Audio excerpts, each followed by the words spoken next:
Yo, yo, yo, what's up, peeps? It's your man, Sean Walker here again. And today, I just randomly decided, you know what? Since I play Magic Gathering so often, and streaming is not necessarily the best thing at all times because of the noise in my background, but that's about to change in the very near future.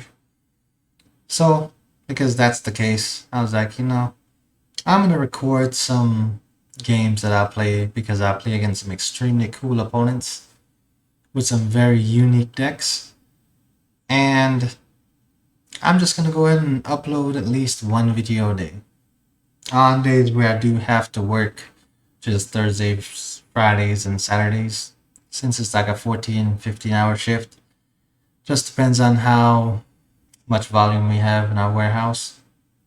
I might not stream on those days, but for the most part, I'm gonna try to make sure I upload at least one video of a guy who's, playing a very awesome deck. Super chill personality. Just so I can put it out there for y'all to enjoy and see why it is that I enjoy being a part of the Magic community. Alright, so in this video, I played against a guy named the Grubbler. And first off, I don't know if I'm saying that right. If I'm saying that wrong, please leave a comment in my video and correct me. If I'm saying it right, please leave a comment in the video and let me know I'm right. But he's a super cool guy. And in the near future, me and him might be doing some streams together of, just bouncing ideas off of each other. Or just playing games and having fun. Making some crazy brews, doing all kinds of crazy stuff in the Magic the Gathering realm. By the way, if y'all didn't know, English is not my first language. I'm here to talk to Jamaican about magic, but I'm not gonna understand me. What I just said there was I would talk to y'all about magic in Jamaican, but I don't think y'all would understand me. And I don't know too many Jamaicans that play magic now that I think about it. So if I was talking in Jamaican, I don't know how many people would understand what I was saying. So, anyways, let's go ahead and get this video started. I'm gonna hide my camera for most of this, that way you all can pay attention to the game. Unless I have some commentary to add. But first I want to start off by saying this is our second game out of 3 that we were playing. He won the first game, and because I liked his deck and I thought it was unique, and he had a super cool personality, I recorded the second game, in which I ended up winning. And I mainly started recording it after I realized that, okay, I might actually have a chance here. Okay, not might I have a chance. I started recording it when I had the combo. But, hey, who wouldn't, right? I love seeing my combo go off. I'm sure you guys love seeing my combo go off. I'm sure he absolutely loved seeing my combo go off. So, yeah. This was just, to brighten up his day, to show him something that he's never seen before. And just to see his reaction. And I'm pleased to say, I think I played like 4 other games against this guy afterwards. And because his take on Magic has been to make his deck faster and faster and faster and faster, it actually made me have to go back to the drawing board with what I was doing, because I realized there's just no way on earth I could keep up. And it's like, since turn 3 is the earliest I can start doing things, it made me realize that I can't miss it. And then I was trying to squeeze out an extra turn.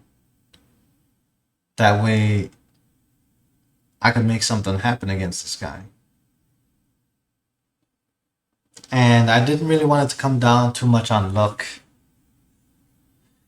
So because of that, I changed a couple things in my deck. Mainly I took 2 lands out and I put in 2 other cards just so that I'll be able to still hit Tron, or still, have two pieces of Tron in hand and a tower or a Sylvan Scrying and a Chromatic Star or Sphere, I can still do that.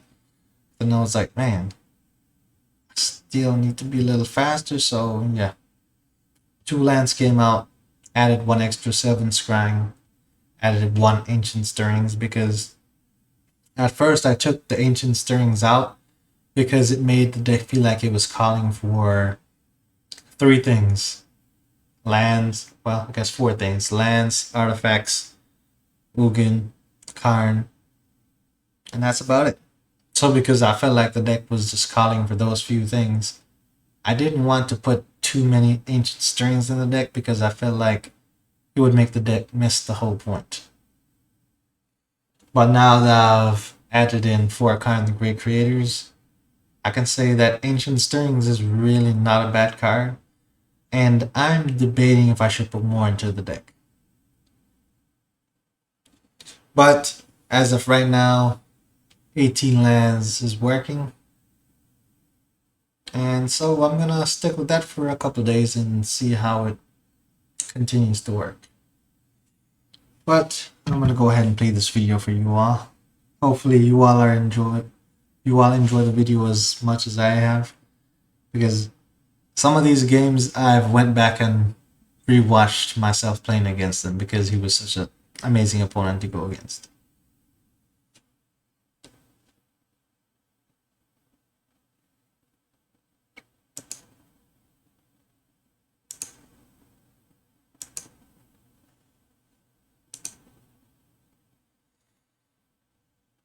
Alright, like I said before,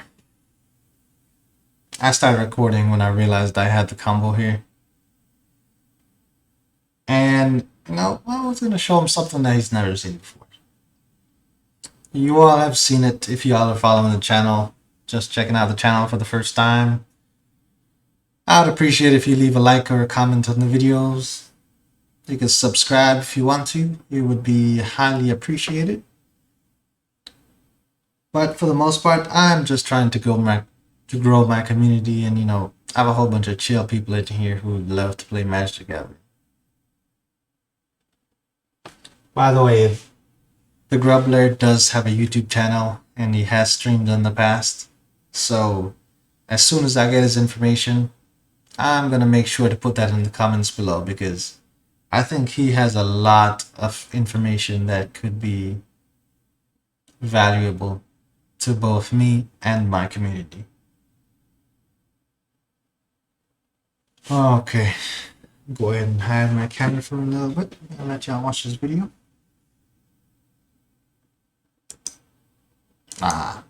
That's not hiding my camera. That's putting up me on the big screen. Alright, there we go.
Alright, so one thing that I did not know when I reset the game is that if I had taken, if I had gotten extra turn with Razarak or Nicol Bolas using Razarak's ability, those extra turns actually do carry over to the next game. So for all the opponents out there who think the combo that I'm playing is stupid, which I have gotten eh, not a large amount, but every so often there's that one opponent that's always like, oh my gosh, I can't believe you're doing this crazy thing with Tron or whatever. But now I know I could just take a crazy amount of turns with Razorek, reset the game, and then have them sit there and watch me put the combo together reliably and see if they still think it's a stupid combo. But yeah, that's something new that I learned while I was playing with the Grubbler. And hey, it's pretty important information. Like in this game, if I did not get that extra turn, he would have for sure won the game. Like I'm not even doubting that even a little bit. So I did have an advantage here for sure.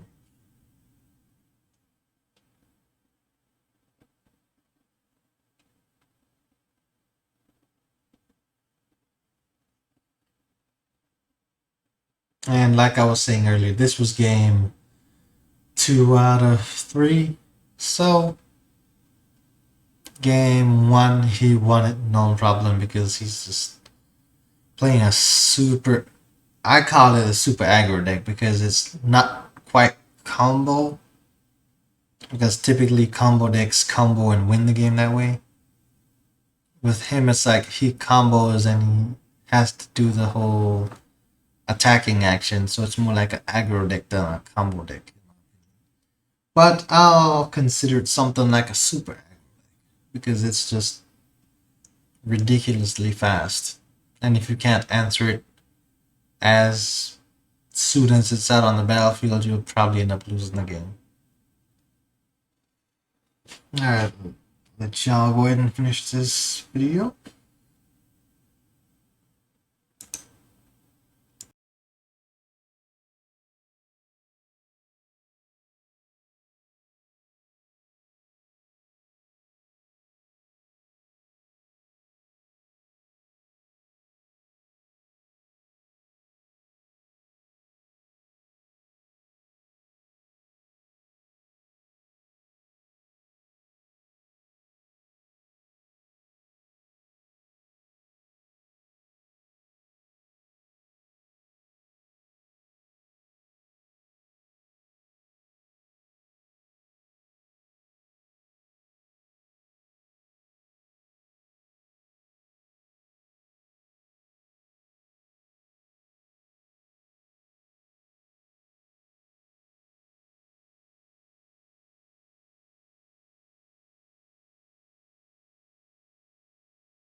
I think here my opponent got the lock.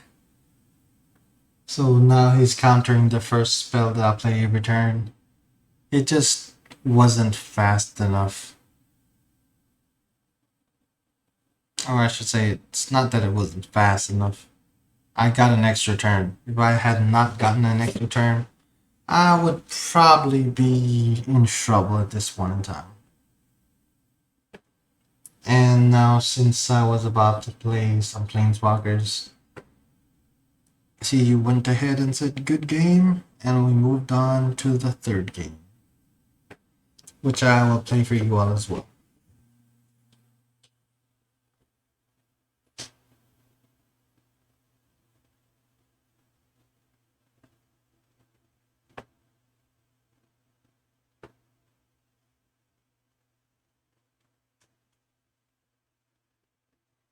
And at first, I thought here that he'll be able to counter the first two spells, but then I realized because of the wording on the card, it's only the first spell that it counters.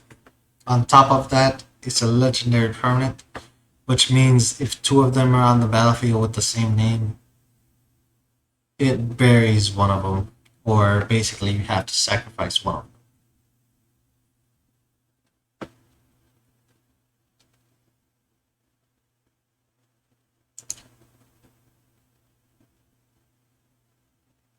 Alright, there's a good game. I see a good game as well. And we went ahead and moved on to the next game.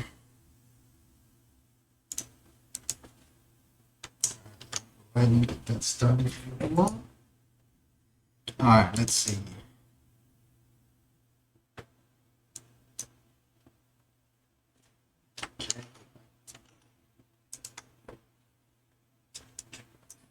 Okay, let's see now. We'll check that out. Alright, this is the third game. I think in this third game, he pretty much like just leaves me behind in the dust. And I have to go back to the drawing board and rethink about how I play Tron. But obviously, that's a decent hand, but I wouldn't keep it unless you're living on hopes and dreams, because there's no way you're getting Tron with that hand.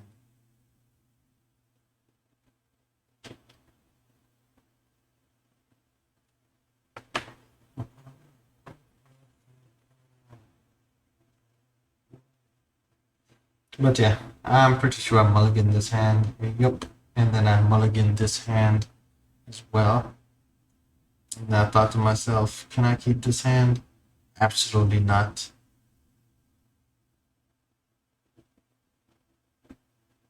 I'm mulligan this hand. I tend to organize the cards how they'll be played out in order. Oh, I kept that hand. Hmm. So I guess against him this time around I kept a bad hand, because typically I won't keep a hand like that because it's rough to be able to get the Tron. If you see yourself missing one turn and then not knowing if you miss another turn, that pretty much means that you will end up losing the game. And I could say going against someone who's playing a like super aggro deck like this, missing a turn just means you're automatically dead already. Unless they end up missing something, and that was kind of my goal here. I wanted to see if he would miss anything at all. Because in a way, it looked like his deck was way too fast and way too consistent for it to be something that works all the time. So I was kind of living a little bit on some hopes and dreams.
And that, ladies and gentlemen,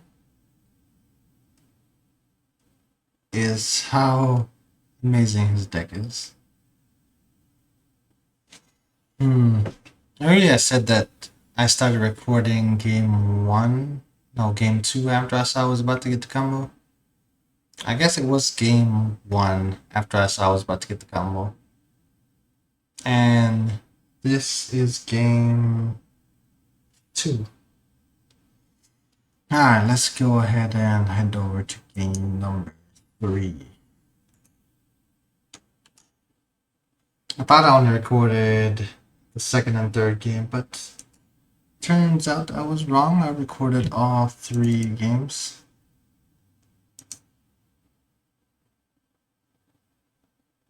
Okay, let's see. Let's get that off of here, and there we go. Alright.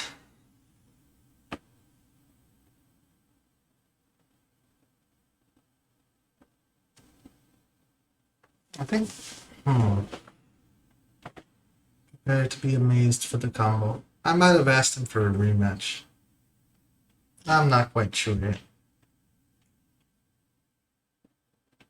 But either way, he was an amazing guy, so we played a decent amount of games together. I just wanted to show the interactions that we were having in the gameplay that we were having.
Alright, so let me explain to people what's going on here.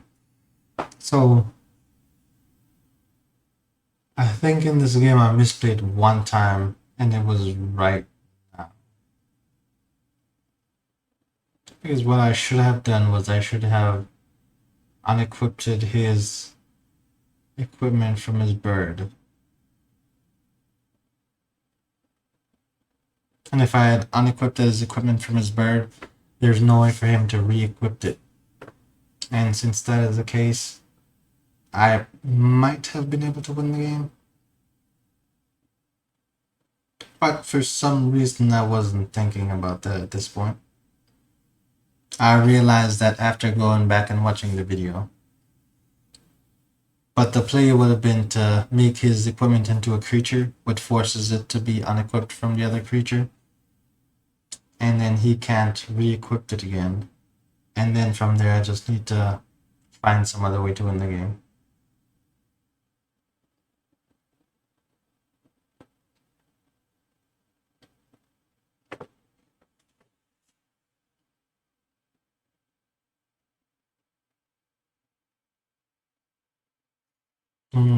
Okay, I think this was a new game. But either ways, doesn't make it any less amazing because I did one misplay there. For him, he played perfectly, it seems.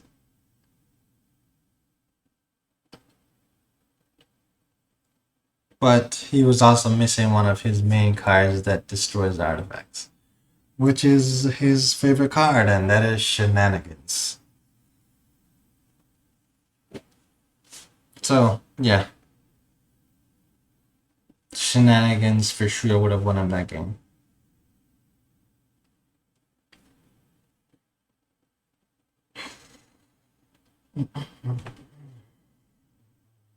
Okay, oh, yeah. I'm sitting here waiting for the video to keep loading, not realizing that that's the end of the video. Alright, let's go to the next one.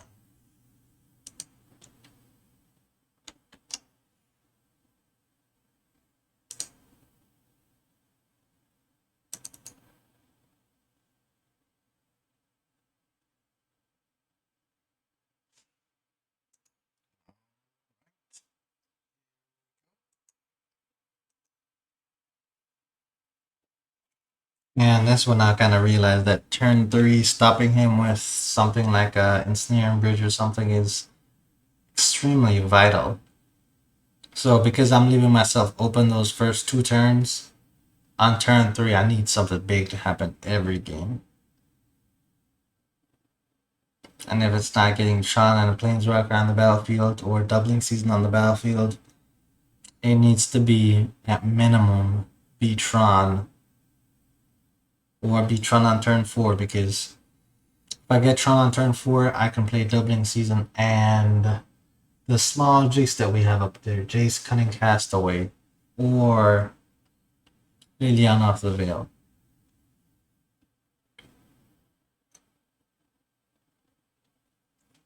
That early in the game, I would rather have Jace Ultimate than Liliana Ultimate, honestly.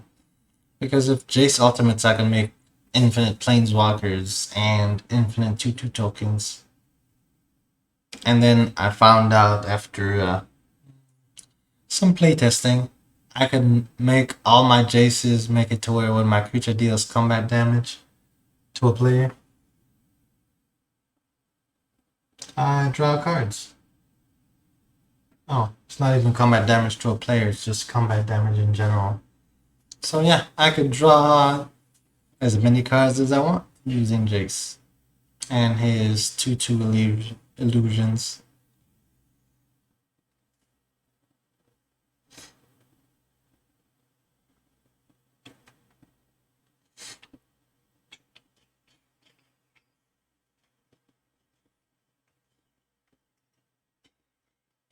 This right here is when I was like, you know what, let me start practicing my sideboarding action.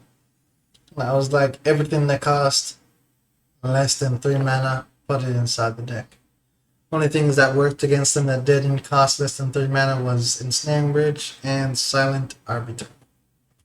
The reason why I put Chalice of the Void in the main deck is Chalice on 0 stops his Metamite or whatever the name of that artifact creature is that's 1/1.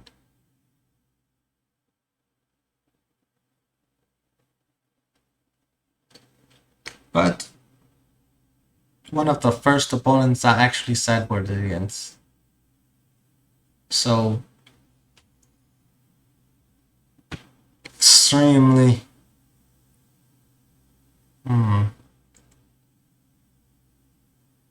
important time in learning how to play Tron Walkers effectively.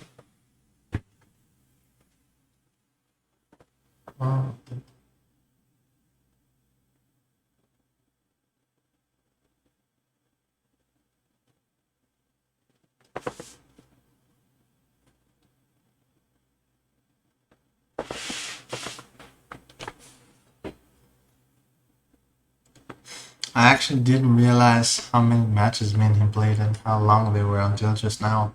I think it's like 42 minutes of me recording gameplay between me and him.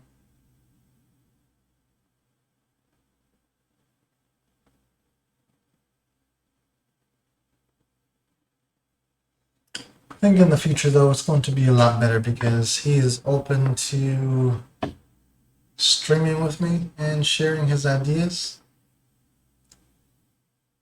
and his crazy takes on making the deck faster, which he has already given me some opinions. Now I've told him exactly why some of those opinions don't work. Like for example, he had mentioned using explorers in the deck to go ahead and play a land faster, but with playing a land faster with explorer means that you'll be able to do Liliana and Jace ultimates earlier.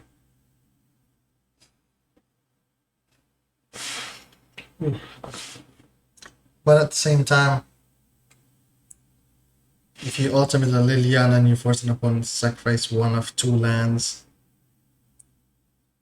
and they're not playing something that absolutely needs a lot of lands, it's almost like you didn't do anything at all.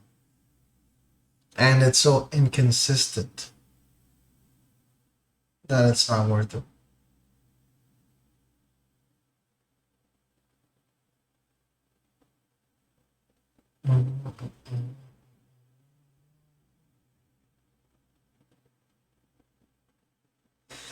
Alright, you know what? I think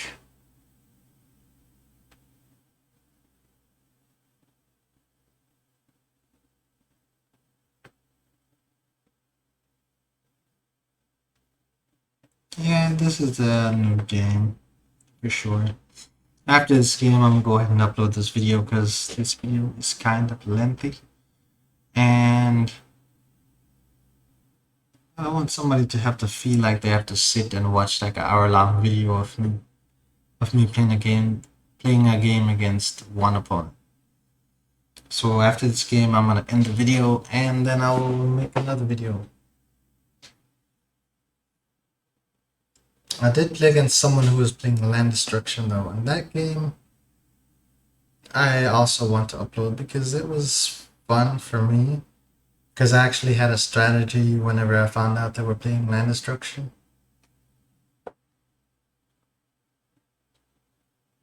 And it worked. So, because it worked, I just kind of like to share it. They did end up quitting game 3 though. After they saw I had 2 pieces of Tron, they ended up just quitting. I cannot say exactly why that is, but one thing I can say for sure is milling decks have came a long way. And I think any card that they give them at this point will just make them a lot faster.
Hey, sitting here watching the games, it's hard for me to not get into it. Because like how he had asked about Ancient Stirring versus Oath of Nissa, I feel decently strongly about that because Ancient Stirrings, while yes it does dig deeper, it doesn't set mana from our planeswalkers. And it only digs 2 cards deeper. So the Oath of Nissa just has way more value to me. And that's also something that he realized.